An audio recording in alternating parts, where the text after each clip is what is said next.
that infuriates me. I think it's a bit, honestly. I think it's a troll because they've won every single game. They scored at will on Penn State. They scored at will on Ohio State. Two great defenses. They scored whenever the heck they wanted to. What happened against Wisconsin? Did they score? They caught a Wisconsin team, traveled two time zones against a Wisconsin team that was coming off of a bye. Okay. That's an extremely tough spot. They're going to have to travel 2 time zones for the semifinals and national title game. So, guess what? They don't have to play a first-round game.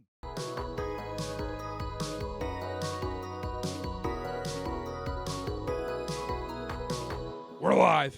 College football preview show. We've got the bracket.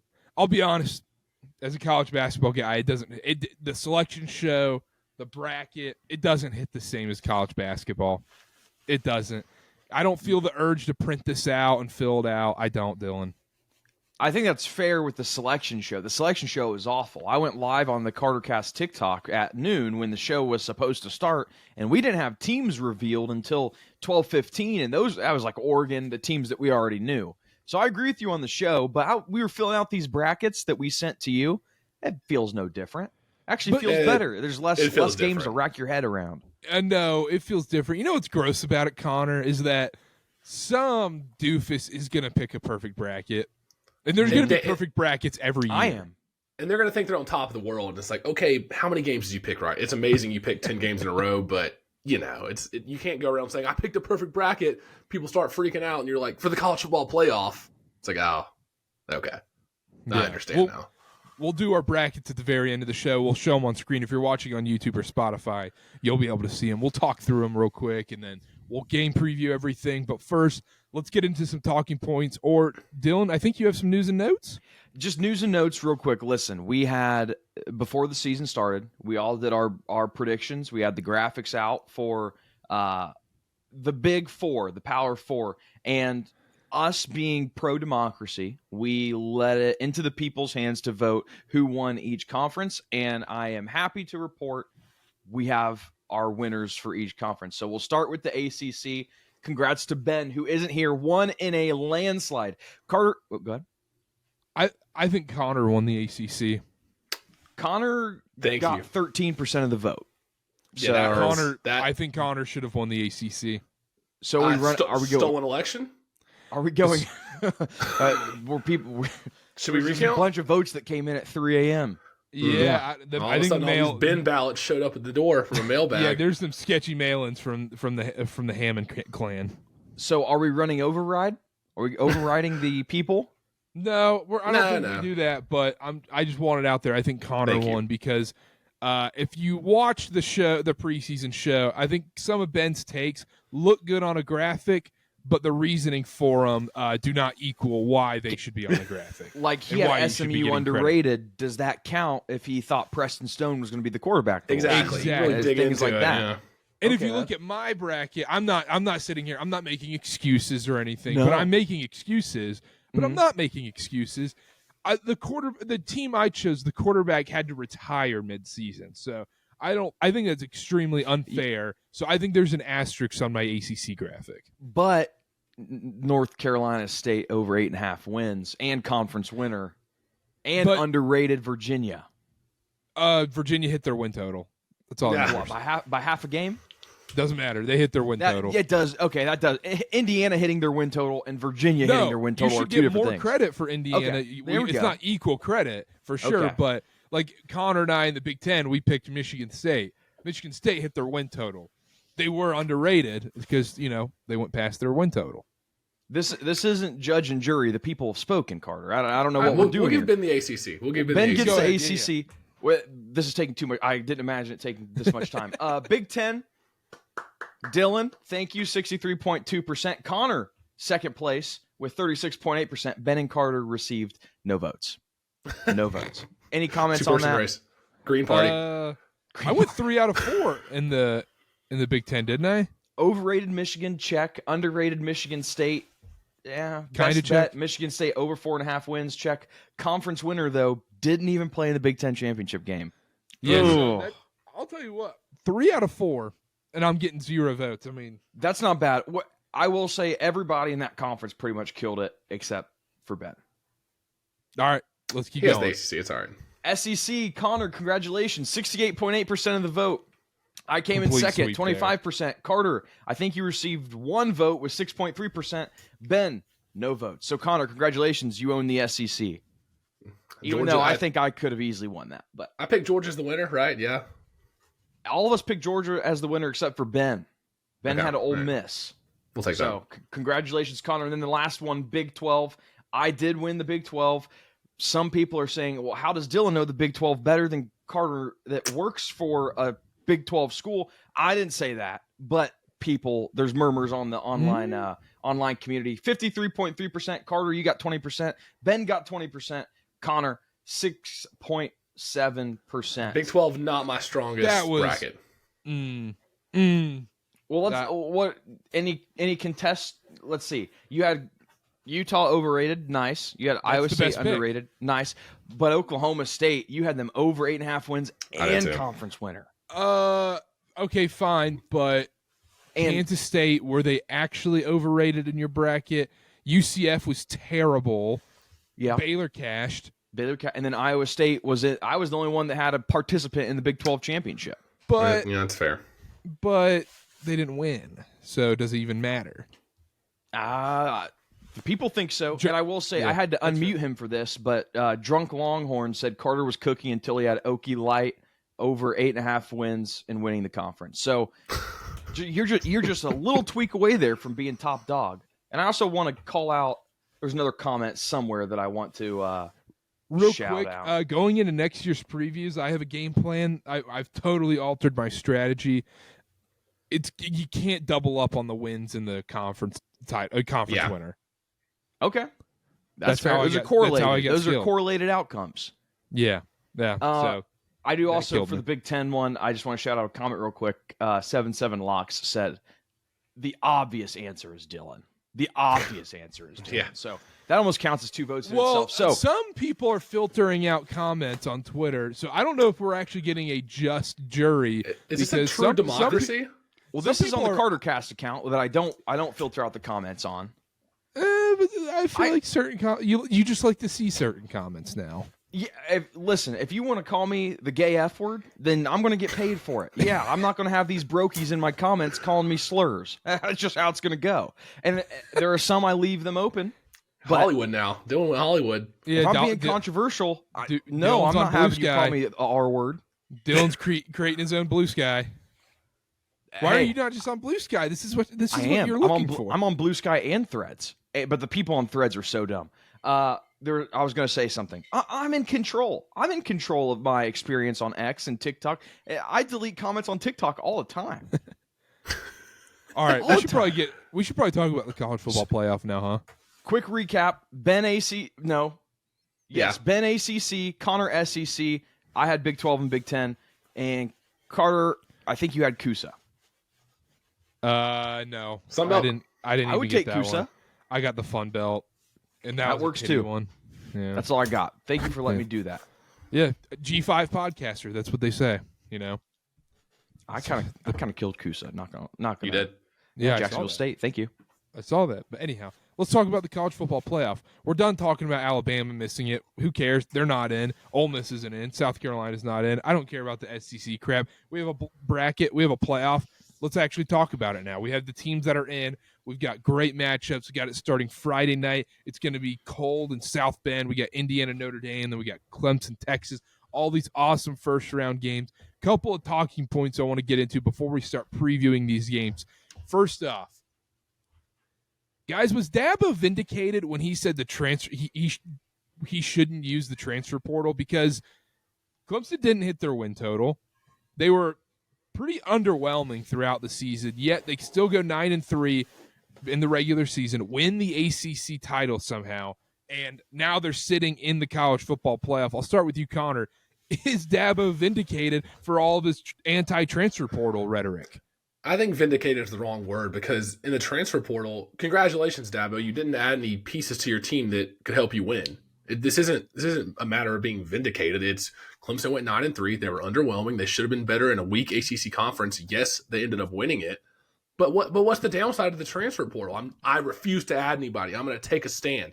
they could have added a wide receiver that would have helped Katie Klubnik out a lot this year. And we're going to see that glaring weakness in the first round matchup against Texas. So I'm going to say, as of right now, sure, he can give himself a moral pat on the back. But until this season is over, I'm not ready to say it's vindicated, because I think there's going to be some glaring holes on that Clemson team in this first round game. What do you think needs to happen for him to be vindicated? It's kind of like they beat Texas.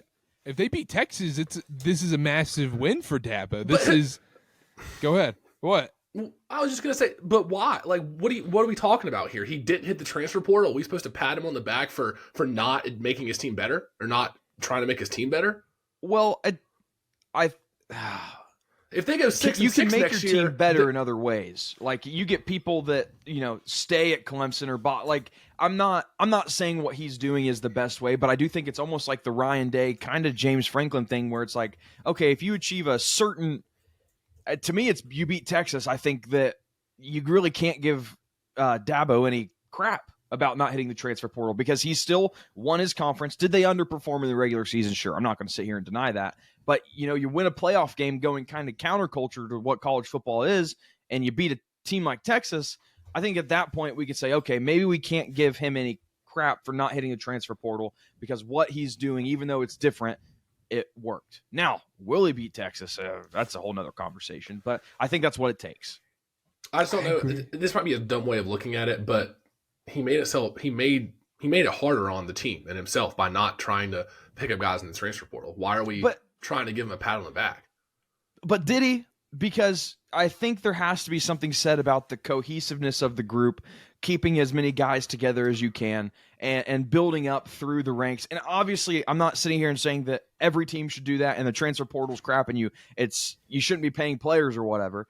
But I think it's almost like, okay, does this work versus this working? And to say that their team got worse because he didn't hit the transfer portal, I think maybe from a skill mindset, sure, I think that's fair, but there is something to be said about continuity year in and year out on a roster, and I think if he wins one playoff game, we can't really give him crap about not hitting the transfer portal anymore. Maybe he's on to something. Hickory dickory dock.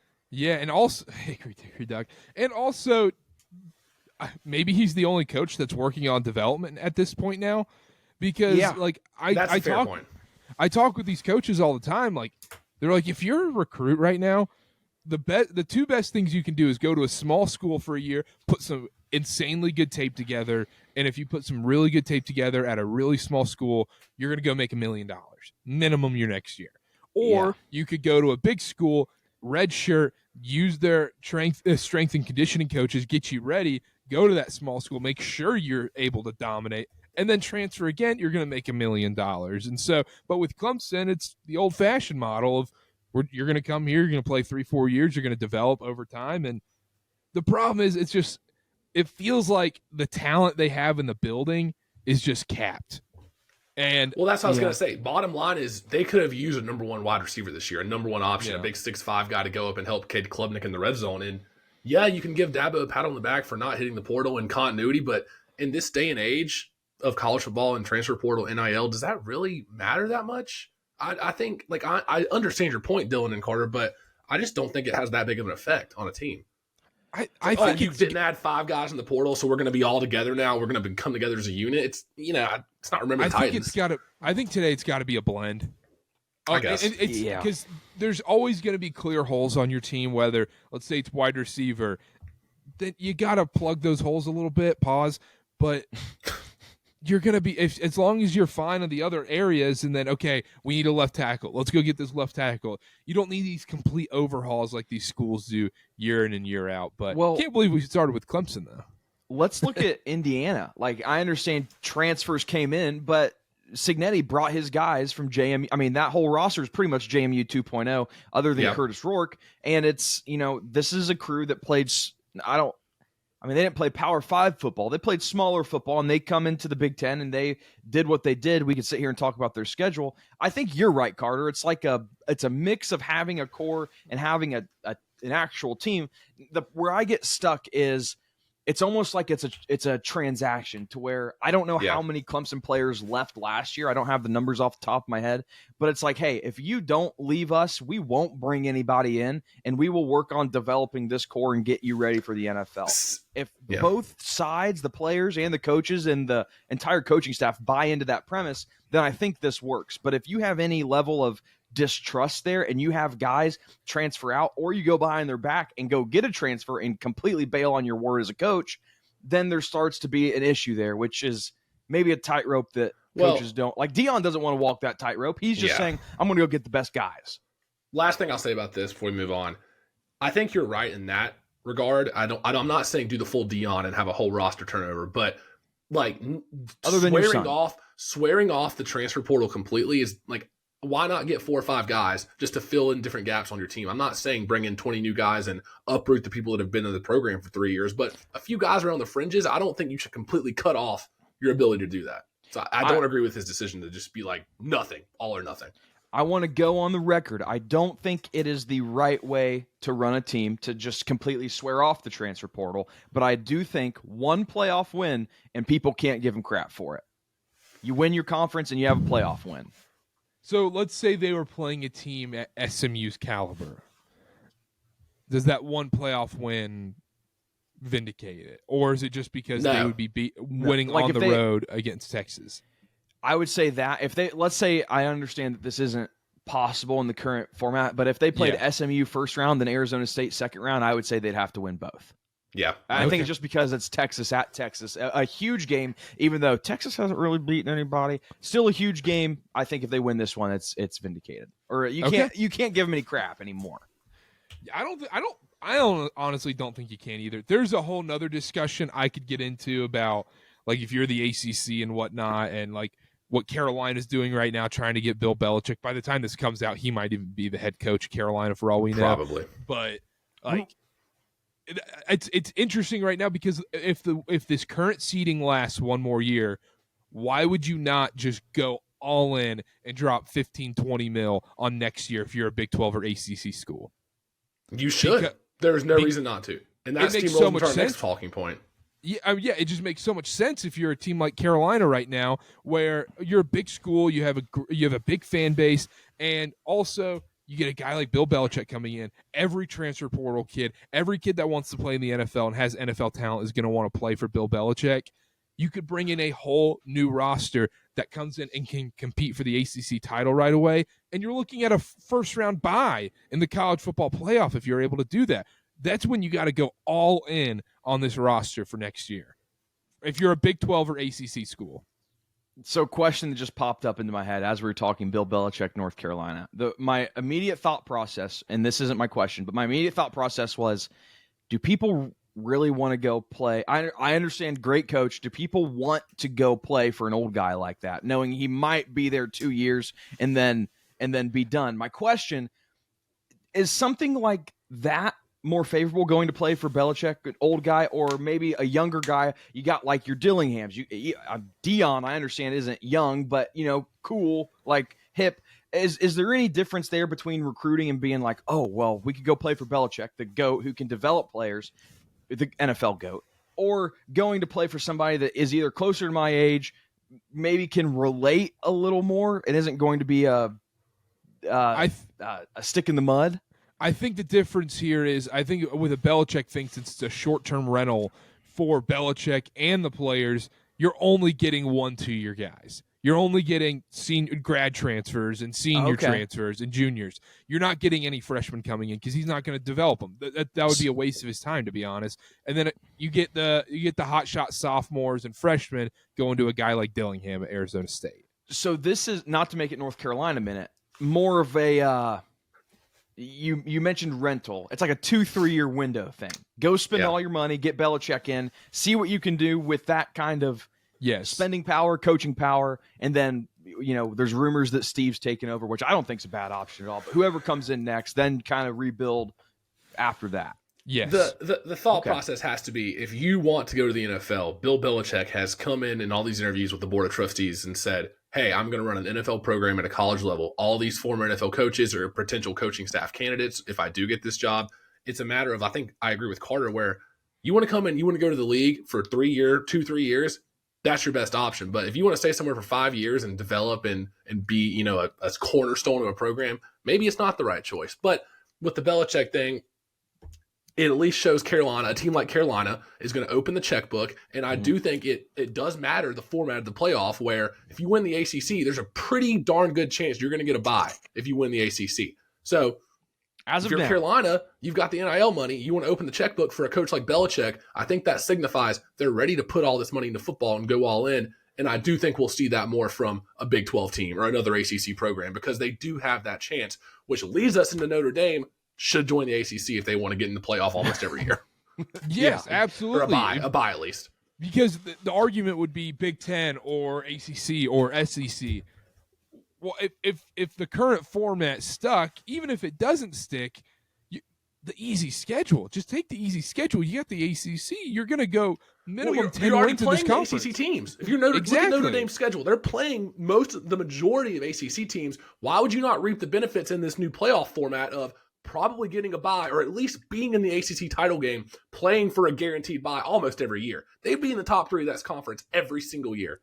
Yes, 100,000%. It doesn't make any sense at this point. I understand the TV deals with NBC and whatnot, but I'll tell you what, the ACC would cut some deal where Notre Dame gets to keep their NBC deal, and they have to, and they're in the conference and whatnot. Because I feel, Notre Dame, we're going to find out this year, too. This is going to be a real telltale sign of how much the bye game matters. Are teams going to come out rusty, or are teams going to, or are the teams in the first round going to be beaten up so much from their first game they're just going to get destroyed from a healthy team in their bye? So I'm curious to see that, and I think that honestly might determine whether Notre Dame joins a conference or not. Yeah, I think that's very valid. We'll look at the results of this year. Real quick on Carolina, anybody who's wondering, I'm not fully in favor of the Bill Belichick Carolina thing, but I do think I am a fan of the signification that they're going to open the checkbook for more money for football. So there's my take on it. We'll see. I just can't imagine him in a short sleeve hoodie and a Carolina shirt coming on Pat McAfee. That's just how they might need to open up the checkbook for since they're a basketball school. Dylan, you're muted. But yes, sorry. I would think that the Pat McAfee appearances would probably have to end or not be as frequent, right? No. They love that. Nah, they'll love that. No. Saban was doing them while he was at Bama, wasn't he? But not like it was at the end of his coaching. Like it was like at the last half of his last year. If Belichick wants to keep going on McAfee, he'll keep going on McAfee. I think that's true too. They're not going to tell him no. I'll tell you that right now. No, everything Belichick wants, Belichick's going to get if he's going to be a college coach, wherever that is. And I just don't. Because this current format has 1 year left of how it's going to be and whatnot with the conference champions and the automatic buys and stuff. I just don't understand, if you're a Big 12 ACC school, how you just don't go all in on next season, because this is probably your last chance at getting a bye. Because after this, Big 10 SEC is not going to let it happen.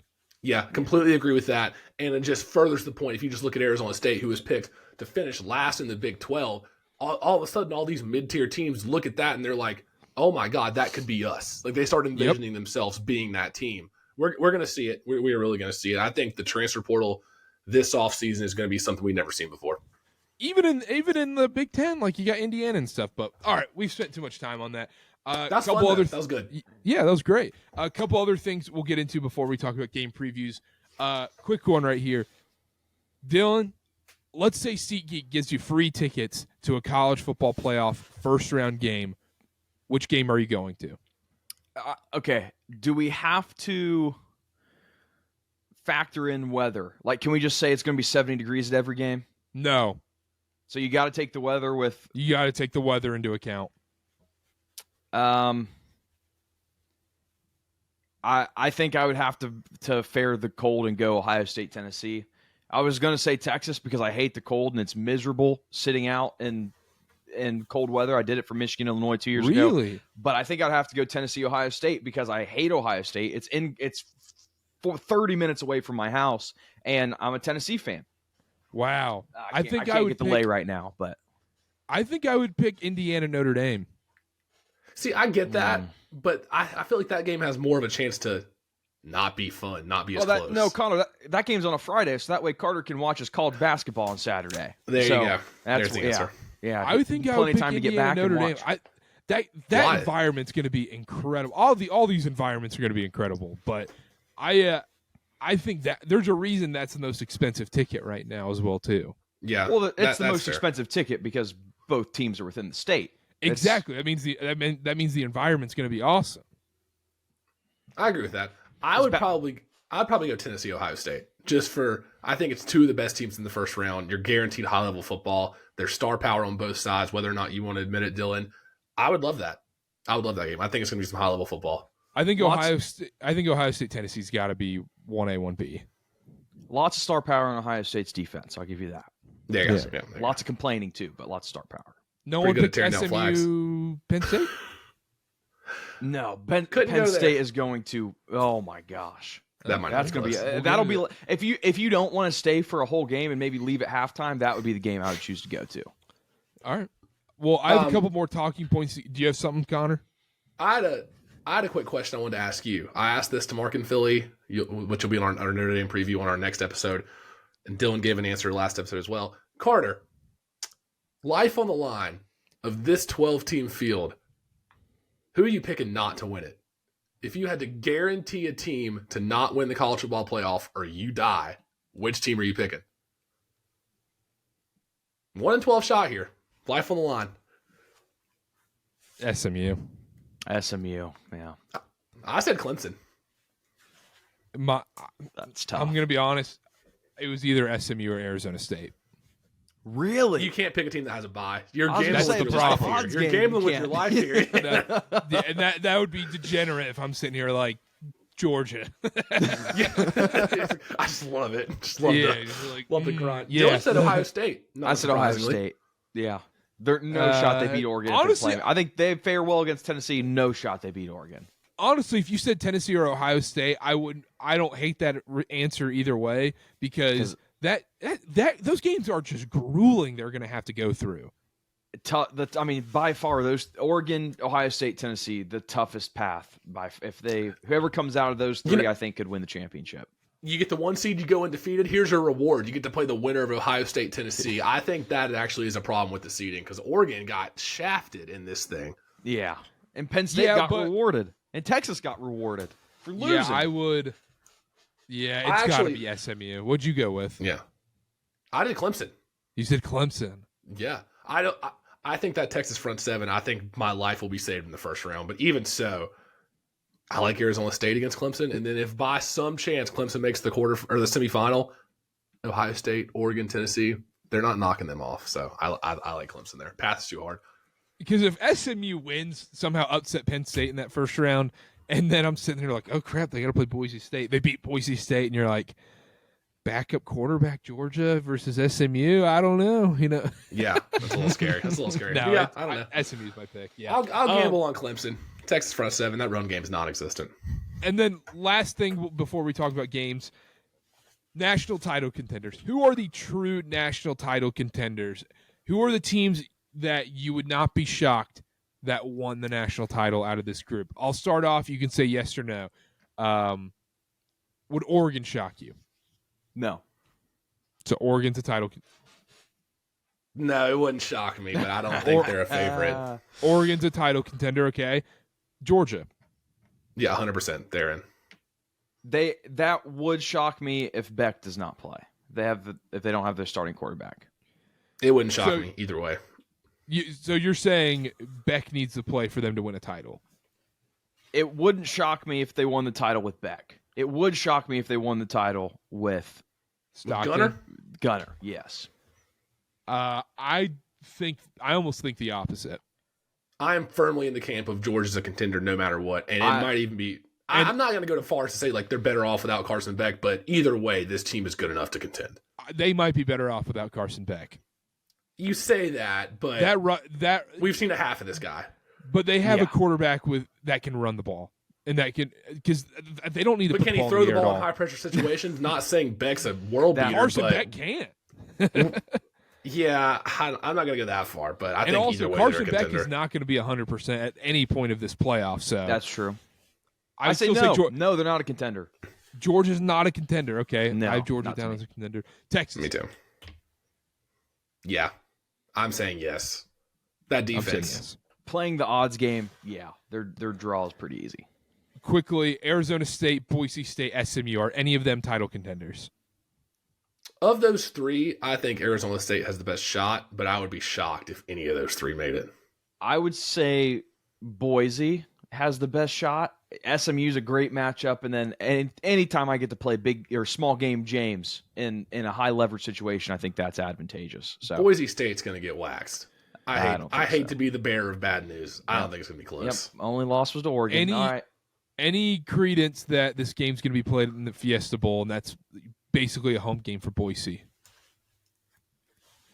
I mean, it's a point to bring up. Are they going to run the trick plays in the Fiesta Bowl like they did?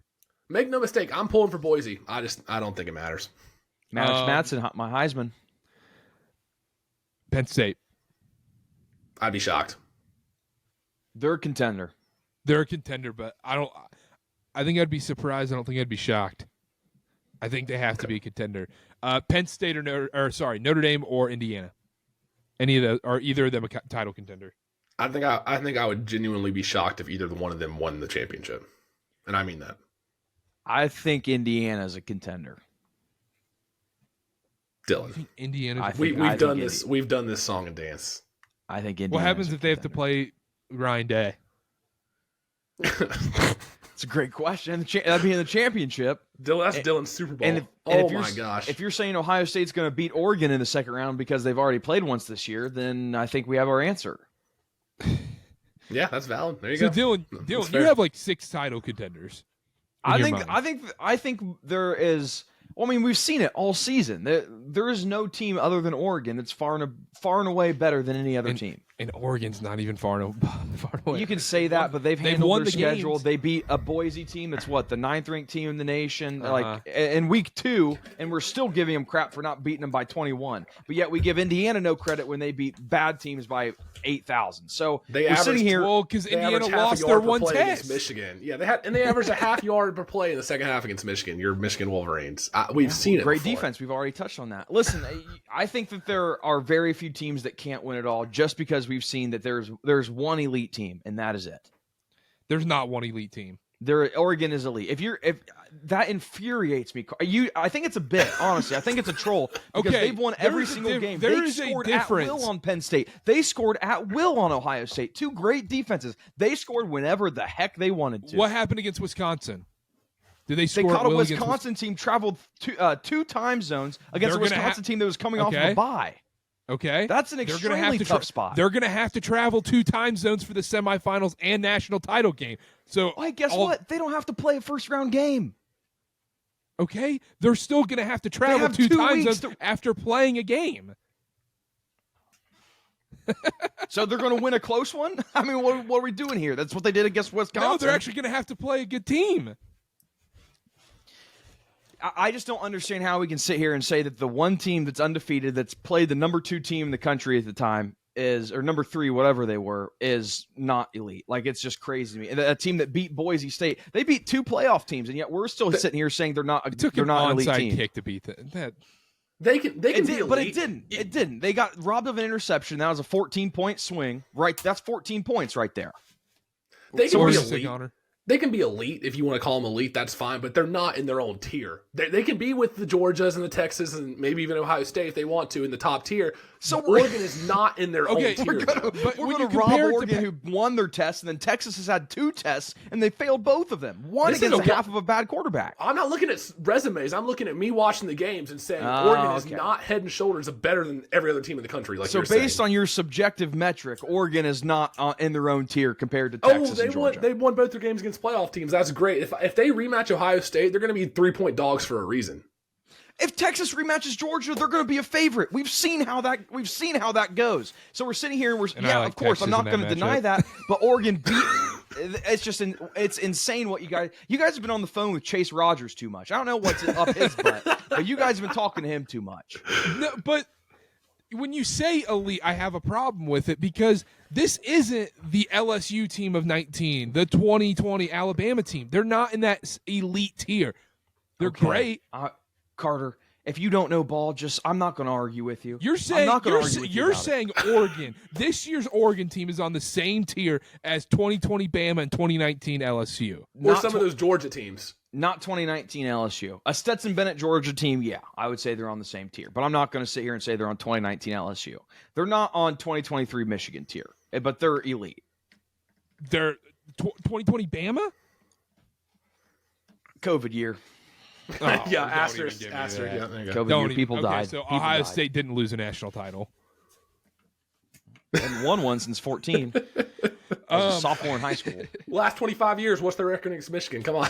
Yeah, when it rains and they're playing at Columbus and Jim Tressel was the coach. Oh man, there is a part of me with the college football playoff right now where I've seen Oregon look a little vulnerable. They're still undefeated. They're still winning their games. And when you look at Oregon in this bracket right now, it feels a lot like when you look at UConn during March Madness and you almost look for reasons for them to lose. Yeah. Yeah. I think that's fair. That's definitely what you're doing because nobody else is thinking that unless you're looking for a reason for them to lose. We'll talk about the bracket. By far. Now, their defense, iffy. By far. Yeah. Anyway. If you're interested, Oregon versus the field, you can take the field minus 525. What's Oregon? Plus 360. Yeah. I already have Oregon 8-1 to win it all, I guess. Dylan, if you want to put your mortgage on Ohio State versus the field, it's minus 700 for the field. Oh, so let me ask this real quick in the odds thing, and then we'll actually get into game previews for crying out loud. But Oregon, Ohio State, Oregon's probably a dog in that game, correct? Like a 2-point dog on a neutral field? I sent you those screenshots where it's like over-under wins. Ohio State to get 2 wins in this thing is minus 165. Oregon to even get 1 is minus 130. So it's like Ohio State's going to be a favorite in that game. Yeah, so you're getting Oregon as a dog against Ohio State, and then if Oregon wins that game, they would be playing Texas most likely. Let's say Oregon's a 2.5 point favorite against Texas probably. And then you got to take them in the national title game. You take them game by game at that point. There is no reason to take them to win as a national title bet. Plus 360 is terrible odds. Yeah, I think especially that right. draw. If you like Oregon to win the title, just take them game by game. The spreads are going to be tight. Hey, Dylan, 3 weeks in advance, call your shot. If Ohio State, Oregon match up and Oregon's a dog, is that a 5-star? Yeah. Yeah. We're going to get some Denzel Day and company, they just poop down their pants whenever a big game comes along. Or Michigan. I don't know. I mean, Ohio State might be a contender. They don't have to play Michigan. Like, Michigan's not in the playoffs. So Ohio State might have a chance. I love that. I love that. Let's preview some games. We'll go top of the bracket down. Let's go Clemson, Texas. Games in Austin. Texas is an 11-point favorite in this game. Over under 51.5. This game's TNT. 4 p.m. kickoff. Dylan, oh my gosh. Where are we going? Inside college football with Charles Barkley and Shaq. We need it. We need it so bad. I swear this Dabo guy, man, I just don't know. Oh, K. Klubnik, he is terrible. This one, 11-point favorites for Texas. That's a lot of points. That's a lot of points. And what I can't get over with Texas is both of their tests they've failed, and they were both Georgia. One was a backup quarterback for half of football. And I understand Clemson's resume to this point isn't very impressive. They don't have they have some not great losses on that record. But I think at some point we have to give credence to coaching. We have to give credence to have these teams been here before. And you look at Dabo Swinney, 12-8 in bowl games, 6-4 all time in the college football playoff, and Sark's 0-1, 2-4 in bowls. The only problem here, I want to take Clemson. I've taken Clemson. Statistically, Clemson's strengths, EPA per rush, they're 14th in the nation, 0.14 EPA per rush. Great on late downs, 15th in the nation. But Texas defensively does those things just as well as Clemson does them offensively. So it's really tough to find any ground here. Ultimately, I'm going to go with the coach. Dabo is a dork. He's a he does some weird things. He's goofy. The way he runs down that little hill just enamors me. It's wild. I'm going to go Clemson here to keep it close. I'm actually going to go Clemson to win. I think they beat Texas. Clemson money line. That's ridiculous. Yeah, I think they Dylan. win. I think they win. And Dylan, I just gambled my life that Clemson would win this tournament, and now all of a sudden you want to bet against me?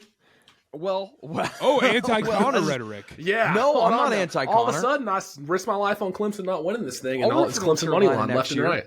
I'm not scared. Listen, it's a coaching thing. That's what it comes down to. I'm not saying Sark's a bad coach, but at some point it boils down to, have you been here before? And Texas has blown the SEC game. They blew their game against Georgia, that's their only 2 tests. They blew. Have you been here before? Do you know how many guys Texas returned from their college football playoff appearance last year? Clemson hasn't made this thing since 2020. You know, talk about people not being here before. There's no player on Clemson's roster that's been here. Do you want players on your roster that have lost though in the first round? I think that you want players who haven't been on a big stage. It sounds like haven't been there on the road. Okay, all the guys that lost in the playoffs last year are back. We're going to get it this year. If you're going to take Clemson money line, what's the path in this game? Actually, dogfight. Just they're going to have success running the ball. That's probably it. I'll tell you what it is. The path for Clemson, and even though I don't think they're going to win, the path is turnovers. Clemson was second in the NCAA in turnover margin. They were plus 16 in college football turnover margin. Ewers just had 2 picks versus Georgia. Clemson wants to win. They forced 2 turnovers. Question. Yes, Karter from the KarterKast. Karter from the KarterKast here. Is the turnover margin because they played ball sack teams like Wake Forest, Stanford, you stole State, my thunder, Karter. Virginia, the Citadel, Appalachian State? I think that's where they got all their turnovers from. Yeah, I would agree with that point, and I was going to hit on that in my preview. I agree with that point, but that is the path for them is Texas turnovers and red zone mistakes and stuff like that. If it's just a normal game, pretty clean game, I don't think there's a path for Clemson. No, and I think that's the key here with Clemson, Texas in this spot. I don't feel comfortable taking Texas at all in the spread if Quinn Ewers is playing, because I think the turnovers can be a real problem. But also, Sark's play calling when the game gets tight gets way, way too cute. That was the problem against Washington in the playoff game last year.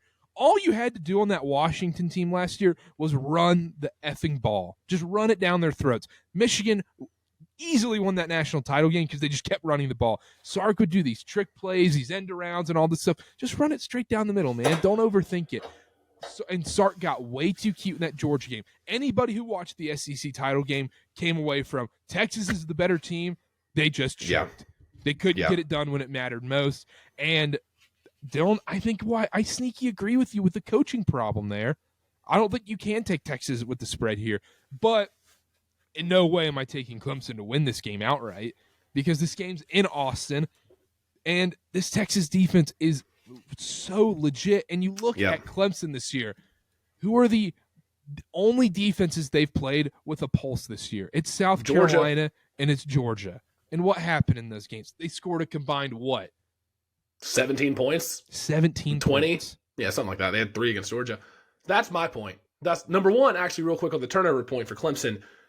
I think it is feasible to talk about that as a real path for them, because Ewers, is he that much better than Hank Bachmeier or Anthony Calandria? Yeah. We're talking ball here. I wish I would have held on to that take. Oh, yeah, Dylan, you screwed yourself there. On a real note, I know it was week 1. I know it was 3 months ago. If you go back to that Georgia game, Clemson gave up over 7.5 yards of play. Even though Texas lost both the games to Georgia, they only gave up 4 in the first matchup and then 4.1 yards per play in the second matchup. Especially in the SEC title game, they were the better team. They stifled Georgia's offense much of that game. And then the Texas defense, I think, is just worlds ahead of Clemson's defense. I really do. Other thing is, look, you can make this point about the game too and the kicking and whatnot, but if Auburn hits an easy kick, we're talking about Texas with a first-round bye and the 2 overall seed. This is Georgia versus Clemson in this spot.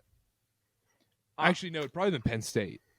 I'm hearing a lot of talk about this Texas team that outplayed Georgia and then lost it late because of stupid mistakes, and we're not worried about that at all. The 2 times they had a test, they blew it when they outplayed their opponent.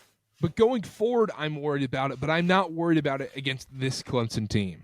That's the same thing because Clemson is not Georgia. Clemson is not another SEC, a big SEC school like that. I'm not even being Mr. SEC here. I'm an ACC guy, but we know. Clemson's a different team than some of these top tier SEC teams. And Clemson's rush D, they were 14th in the ACC. You don't know how bad the ACC is? Clemson's rush D with 14th in ACC conference play. Last 3 games, Texas has averaged 174 yards on the ground per game. Clemson has averaged 87 yards per game on the ground, and that includes the Citadel, where they ran for 300 yards. That Clemson run game has been non-existent the last few weeks, and I think Texas's front seven is going to get after Klubnik. They're number 1 in the NCAA versus the pass with only 143 yards allowed. And if you really, really want to get into it, Clemson has no weapons on the outside. Do you want to take any pressure off Cade Klubnik? Who's going to do it? Their tight end, Briningstool, that's their best weapon right there. There's not a wide receiver on the outside that makes a difference. I think we're going to see a lot of Quintravion Wisener on the ground for Texas. I don't think Clemson's going to be able to stop it. I think it's a low-scoring game. I like Texas 27-10. And also, Dylan, are you worried about – we talk about Texas and Quinn Ewers making these mistakes, but Cade Klubnik in these big games has constantly made these mistakes and thrown bad interceptions. He was good against SMU. I'll give him that. 264 yards, 4 scores. He was fine. Texas's defense up here, SMU's defense down here. Yeah, I'm not worried. I think the coaching thing is huge. Dabo's been here before. I don't care that Texas has the returning players from a playoff loss to Washington, which we all know last year's Washington team was. You could have made a serious case. Like Alabama was a better team than Washington was last year.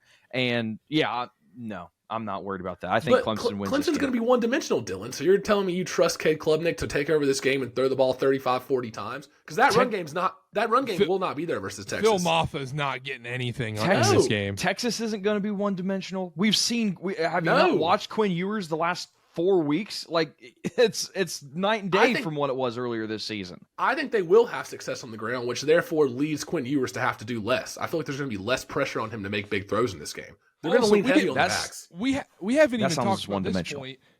Why is Quinn Ewers playing? How is he not benched yet? Texas fans seem to want him to play. This is crazy. Am I seeing something that I feel like I'm taking crazy pills? How can you keep think this in the going? playoffs, I don't think you can just go Arch, though. Yeah, this can't be his first. Oh, we're going to start Arch all of a sudden in a playoff we saw game. it with that Georgia game where they gave him a shot, and it wasn't awesome. Yeah, but, I mean, he just ran the ball. Yeah. Like, that. I mean, and also, when you come in for a play like that, when you bring in a quarterback like that, they probably know you're doing a quarterback run in some way or some kind of RPO. So, but either way. That's not – that wasn't – when Quinn got injured, that wasn't necessarily – like, it's different than bringing in Alex Orji for a random package. Are you talking about the first Texas First game, yes. First game. Okay. I thought you were talking about the SEC title game.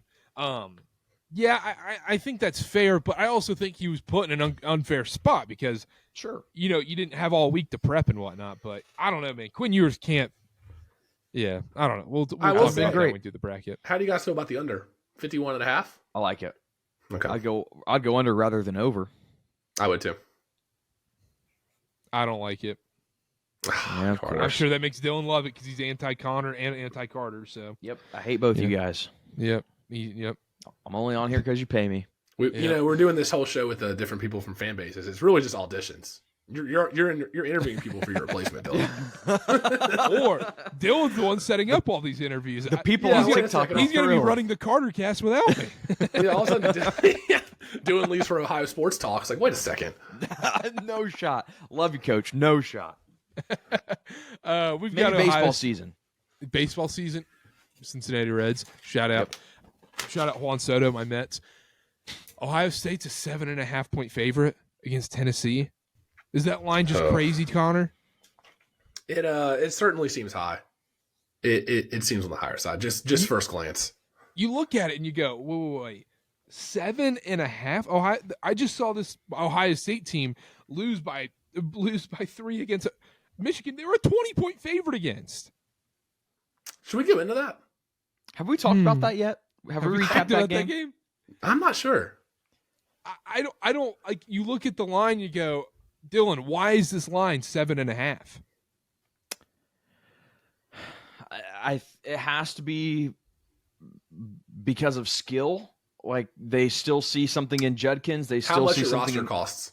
Yeah, it has to be. Like, that's the only thing I could think of is like, and their defense is great, right? I'm not going to sit here and say that. Now, is it impressive that they held the Michigan team that we have this year to 13 points? Like, no, our offense isn't that great.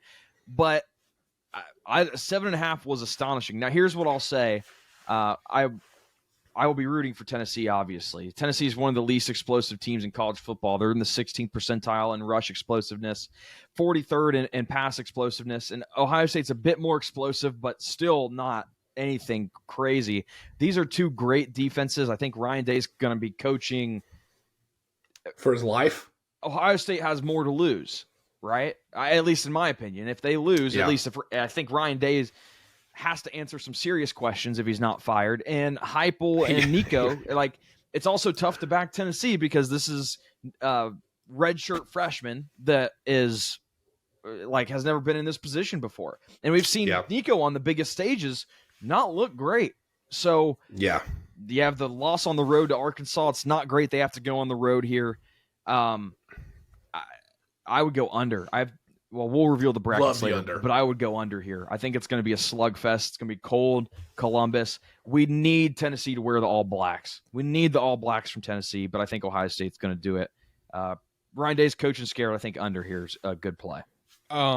Two things. One, Dylan, as an all-time Ohio State hater, what would you rather have? Them lose in the first round to Tennessee or lose in heartbreaking fashion in the national title game?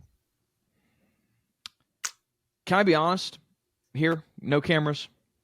No cameras. We'll turn it off, yeah. I want Ohio State to win a national championship. I want them to win. Clip. I want Ryan Day extended for 15 years, and I will claim a national championship if Ohio State wins for Michigan. So back-to-back if Ohio State wins this year. I think that's the number one scenario. It will be back-to-back Michigan national championships if Ohio State wins it all. And if they lose in the first round of Tennessee, then I get the double kill. I get Michigan and Tennessee wins over Ohio State. How often does that happen?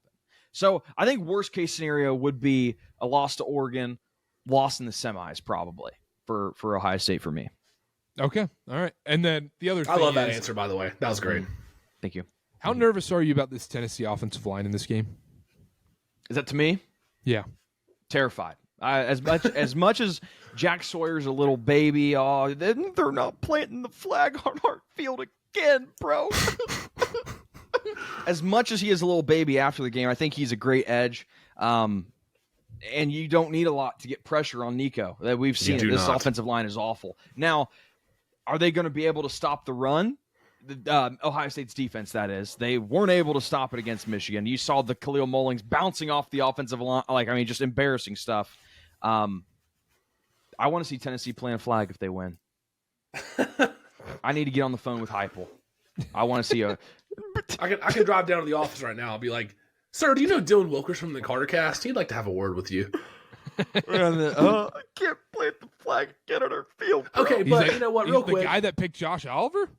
Real quick, Dylan. If he didn't rip that flag down and he just let it happen and walked by it, then you would have been on here saying he's weak-minded for not doing something about it. What a little baby. But the difference is, I would expect there's no winning. No, absolutely not. There's no winning. I would expect nothing less. Like it's Jack Sawyer has no backbone. He let him plant the flag. What a loser. We don't have that would be the narrative. We don't have. Well, Ryan Day did. I mean, Ryan Day just stood there and watched. But we don't have to make this Ohio State minute. I just, I'm glad we saw. I feel bad. Like those seniors never had the opportunity. 0-4. Quinn Ewers, like I said. Okay. Only person from that class to beat Michigan. My turn. Yeah, go ahead, Connor. It's sad.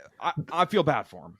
While we're pooping on Ohio State, I do have a couple concerns. Will Howard just had his worst game of the year, and that was the last game they played. So he's coming off his worst performance, which isn't great. Jeremiah Smith had 2 targets after halftime. That's inexcusable. When you're throwing all over Michigan to not give your best player a look, that's inexcusable. That's what I'm worried about. Or is that Michigan's elite defense? You know what? Fair. Lockdown corners. It's true. Give him some credit there. Was out. But, however, I think Tennessee's wide receivers, all year I've been saying this about them, and it hurts to say this, they're average. Tennessee's wide receivers are so average. There are no big play threats. Dylan, bouncing off that point you brought up, I saw a stat that came across my desk. Tennessee averages less than 12 yards per successful play. That's good for 115th in college football. They're not explosive. They've been winning with methodical drives down the field. And against Ohio State's defense, I don't think you can do that because all the time when Tennessee's struggling, when Nico's struggling, when they can't get it going, they turn to Dylan Sampson in the backfield. He's been dynamite all year. Yes, Michigan just ran over Ohio State. I think that was a fluke. I think that was an anomaly. This Ohio State defense, for the whole season, we've got a whole season of data, they've given up less than 3 yards a carry. So if you're allowing less than 100 rush yards a game, and if Tennessee has to go to Dylan Sampson, I don't trust him to be able to get it done against this Ohio State front seven. And for that reason, I think Ohio State wins. I think 7.5 points is too many, but I do think Ohio State pulls this out. Under, though, right? I do love the under. Both defenses top 6 in opponent yards per game. Both defenses top 4 in opponent yards per play. Points are going to be at a premium, but Ohio State's skill position players are going to be the difference in this one, especially a wide receiver. Real quick, just calling my shot here. If you've watched any Ohio State tape, if you're Heupel, if you're anybody in the past game, you're throwing at Denzel Burke 7 times a game. Like, he was awful against Oregon. Who do you trust to do that if you're Tennessee? Who are you giving the ball to? Squirrel White? Can I be honest? I don't even think it matters. Michigan targeted him once, and it was a defensive pass interference on the goal line. So I don't even Michigan's wide receiver core. I don't think it matters who it is. You target Denzel Burke, and you let it go. Ohio State might have success. It's a T instead of an M. I don't know. I will say, go real ahead. quick, last point.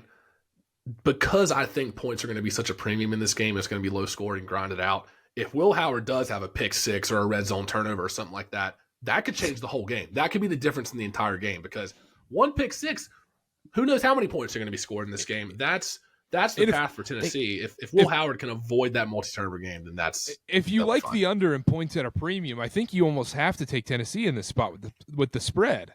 7.5 is too many points. I want to go on record saying that. I do think Ohio State wins a close one though. My dumb football brain. This is either not going to hit home at all or it'll resonate very well. Watching Nico play, he throws one of the prettiest deep balls in the country, and it's just a yard. It's like 2 feet, 2 feet overthrown every single time, and it feels like that's going to change at some point. That's going to at some point. That deep ball gets completed. I don't know if it happens in this game or if it happens next season. But if that happens, Tennessee wins this game. Even just one of those changes that game. Karter, it's already started. If you, I don't know what sickos were watching Tennessee Vanderbilt, but I watched that game, and he was starting to. He wasn't overthrowing it as bad as he was. I don't know if he's figured it out or if it was an anomaly, but that process has started a little bit. Yeah, because every Nico game you watch, you go, gosh, the eye test, he looks good. And then the ball's just a little overthrown each time. Dylan Sampson on the ground is going to be the key in this game. I think both points for each side. I think it's going to come down to, will Dylan Sampson have success on the ground for Tennessee? Can they get that 1 to 2, 3 deep balls?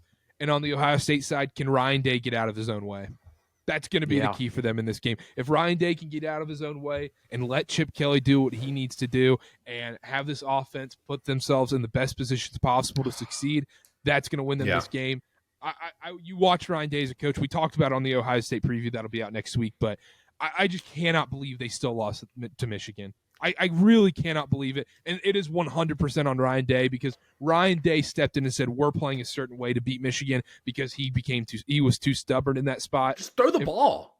Just throw the damn ball. It's that easy. I know they say run the damn ball. No, you throw the damn ball in that game. So, quarterback and also, can't throw. is Will Howard, is he okay? Very interesting, Connor. I don't want to foreshadow, but the gentleman, Jordan, coach that we had on from Ohio Sports Talk, said he doesn't think that Will Howard was 100% coming back in. It was like he said he was a Marine, I think, or something like that. And he's like, it just seemed like it was a Marine doctor saying, "Oh, you're fine, you're good." Well, it was quick. It was immediate. It was like, all right, Will Howard, get back in there, There's shake it off, Devin rub some Brown dirt snap. on it. Yeah, one Devin Brown snap. There's something I was going to say. Oh my gosh, I forget. Never. Under is one of my favorite plays of the first round. Yeah, under. I like the under too. I think it's going to be some gross football. I like it's going to be a Dylan Wet dream. Too. Yes, Ohio State. Let's just think about the fact that Ohio State could have Cam Ward and his 45,000 passing yards. I think that's literally gonna on be the Heisman graphic. Genuinely, that's going to be one of the biggest, if not the biggest, what if in Ohio State history, maybe. Yeah. Because if Cam Ward comes in, they are 13-0 at this point. But I think it's a close game. I think Ohio State pulls it out at the very end. I want to take Tennessee money line. I want to take Tennessee money line. But anyhow, all right, let's move on. We got to quickly run through some games here. We have. Do we want to talk about this game? Yes, we do, Carter. There's only 4 games. Yes, we do.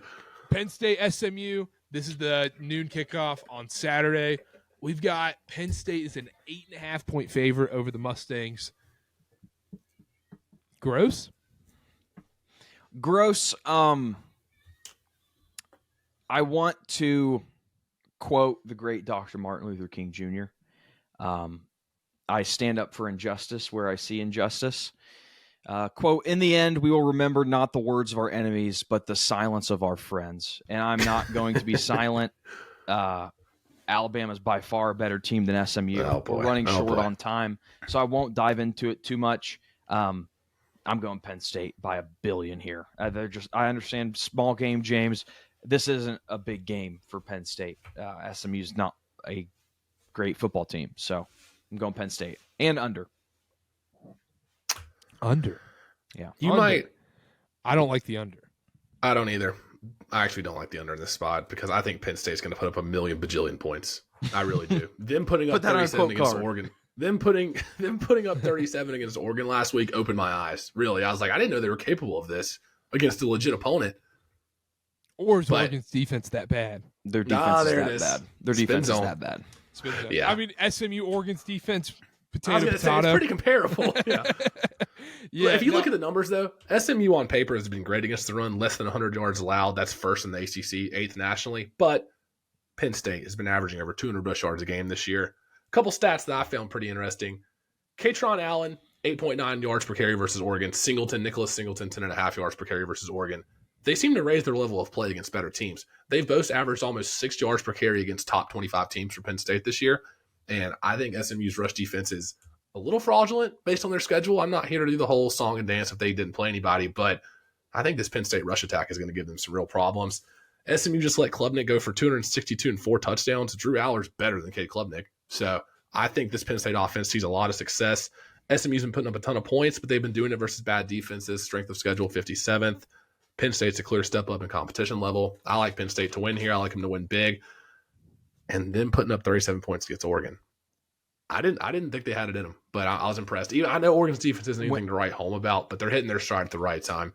And I think Penn State controls the pace of this game and the entire 60 minutes. I like Penn State.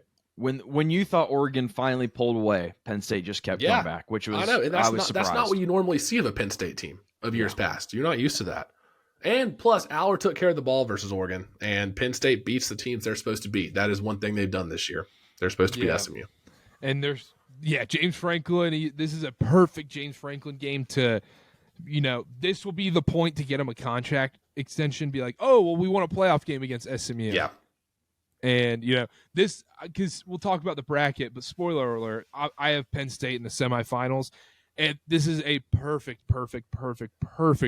scenario to where Penn State makes the semifinals and they go, well, James Franklin, you can't do anything because he made the semifinals, but he beat SMU and Boise along the way, and you're still at that cap where he still can't beat the Michigans and the Ohio States any year, or Oregon at this point now. We need some kind of system or asterisk or different stat number to differentiate playoff wins before the 12-team playoff and now playoff wins after the 12-team playoff. Yes, because if you're James Franklin and you make the semifinals, all of a sudden you can't go toting around saying, I have 2 playoff wins. Look at all these other coaches and their numbers from a 14 playoff. There's got to be some kind of differentiator there.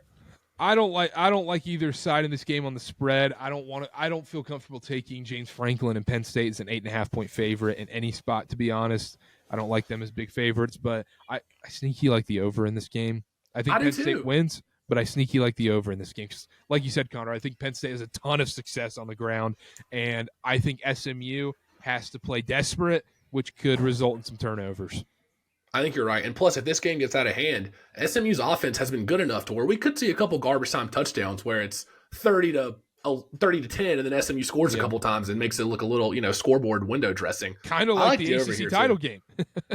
Well, they almost came back for real in that game. But I like the over here too. I do think Penn State wins. I would lean Penn State to cover -8.5 as well. Dylan, are you trusting James Franklin as an 8.5-point favorite? I'm not betting it, but I would trust James Franklin more than I would expect SMU to win this game. Gotcha. I lean more towards Penn State, but I'm not. I am going to take the under.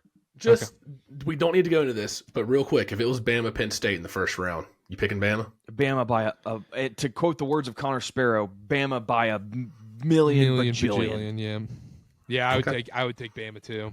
Which is why, to quote the great Martin Luther King Jr., a man dies when he refuses to stand up for which is right. I did not think that's where you were going. A man dies when he refuses to stand up for justice. I feel bad for Kalen DeBoer. But anyway. Just beat Oklahoma. Beat Vanderbilt. Or play in the ACC. Or don't schedule hard opponents. But anyway, it's besides. We don't know how he would do in the ACC. Who cares if you beat the good teams, right? It's just your loss. SMU would, or what are you talking about? Alabama would not be able to have success on the CW. Yeah, you're telling me that. They're not cut out for that. Alabama lost to Vandy and Oklahoma on ESPN, ABC, SEC Network, whatever. The CW is a different breed. It is. How would they fare against Boston College on the CW? Castellanos is playing. Yeah, I don't think they could fare against Tony Muskett and the Virginia Cavaliers. All you guys that wanted SMU in, I hope you enjoy it when it's 42-3 at halftime. I will enjoy it. The same team. I will enjoy it because it was the right thing. What are you going to do if SMU wins this game? What happens? What if the Big Ten doesn't make it to the semifinals? Can we call the Big Ten the most fraudulent conference in football? Beat Colorado. Oh, wait, they have Nebraska beat Colorado not by necessarily. a million Tennessee bajillion. can make it. Who cares about Nebraska, Colorado? Oh, Big Ten's fraudulent. We destroyed the Big 12 in that game. One of your best teams. You guys, that was a team that was in the. We don't have to do this. If you think that the Big Ten and SEC is on the same level, fourth, fifth best team, Colorado. Yeah, probably third. No. Yeah, they were in the conversation for You're Big forgetting 12 BYU. playoff. BYU's better than them. Yeah, come and on. BYU actually beat this SMU team on the road. You're Maybe indoctrinated. BYU should have been in. I'm indoctrinated. I've been on the KarterKast X feed, the For You page. All it is Cougar Tales and whoever this Mbuka guy is on the basketball team. Indiana Notre Dame game is in South Bend Friday night. Cannot wait for this one. Just a chilly Friday night. I'm going to be on my couch with a big old fat pizza. Cannot wait for this one, Dylan. Oh man, in-state rivals. We've got Notre Dame -7.5, over under 50.5. Where are we going here, Dylan? Do you trust Riley Leonard in this spot? Shout out to all my Parks and Rec fans. This is the battle for Lil Sebastian. This is the battle for the little pony, Lil Sebastian. That didn't seem to land very well. I thought Didn't land with me. Haven't watched that show. I've watched it. Nothing. Lil Sebastian. I kind of sold my stock on him. Sold your stock on Lil Sebastian. Okay. Indiana, Notre Dame. Indiana's number one qualm, I guess, is their strength of schedule is porous. They had the 68th strength of schedule. Notre Dame has the 59th. Now do Notre Dame's. I was going to say fraud off. Yeah, both these teams, and people just want to forget that they lost in Northern Illinois in Week 3, which is astounding to me. Notre Dame has a great, beat Virginia. Someone told me it is. Well, look, riddle me this, Dylan. Someone once told me it was very impressive to travel 2 time zones and win at USC. It is. That's a good win. All right. That's a good win. They won by a lot, but still 59th strength of schedule. The score lied. Notre Dame, yeah, it did. Notre Dame has a great pass defense. They're first in EPA per drop back allowed, 10th in EPA per play allowed on early downs. Indiana's defensive strength is against the rush, which is what Notre Dame does extremely well. They're the top rush defense in terms of EPA allowed per rush attempt. I love Indiana here, and maybe it's me just going fairy tale. Signetti coming in from JMU, bringing his guys. Curtis Rourke has been great. Does Notre Dame have the pass attack to expose Indiana's defense? I think that's what this comes down to, and I would say no. I don't really trust Riley Leonard. If the game is put on his arm, they're not going to be able to run against Indiana. I go Indiana here. I think they win. I think they win this game. And I think it's fair to point out the trust in Riley Leonard, but I think the bigger point is, who are the weapons? What weapons on the outside for Notre Dame do you actually trust in this spot? That's my biggest problem. It's not even as much the Riley Leonard thing. It's got to be done on the ground. The problem is Notre Dame is going to be a team where they cannot fall behind. They are not built to come back from behind in these spots. I think Indiana can come back from behind in these spots. It's tricky here. I think I lean Indiana here, Connor. There was no collusion. I promise there was no collusion. This is my upset pick of the first round, is Indiana to beat Notre Dame. And I'm sorry, Mark and Philly, we just had a great 20-minute segment with you and talked about Notre Dame and their path and everything like that. He was kind of writing off Indiana. You'll hear about that next week in the episode. Every stat says take Notre Dame. Indiana averaged 1.7 yards per play in non-garbage time versus Ohio State. Less than 1 yard per play in the second half against Michigan, where they actually won. Notre Dame's D-line is probably the best out of those three teams. Notre Dame has a good D-line, but I think so. Notre Dame's D-line's been good this year. Better than Michigan's? It's a conversation. Okay, I think it's a conversation. All right. It's a conversation, and that is true, Dylan. Come on. No, it's not. That's not even close, but go ahead. Yeah, anyway, Notre Dame's got a good D-line. Flashback 3 months ago, their loss to Northern Illinois. I know how long ago it was. You want to know how Northern Illinois won? Dominated time of possession, rushed for 200 yards, took care of the ball, mistake-free football, really is what it was. Curtis Rourke only has 4 picks on the season. I know they've been playing the, poopy strength of schedule. We already went into that. Curtis Rourke takes care of the ball, and I'm betting on Kurt Cignetti.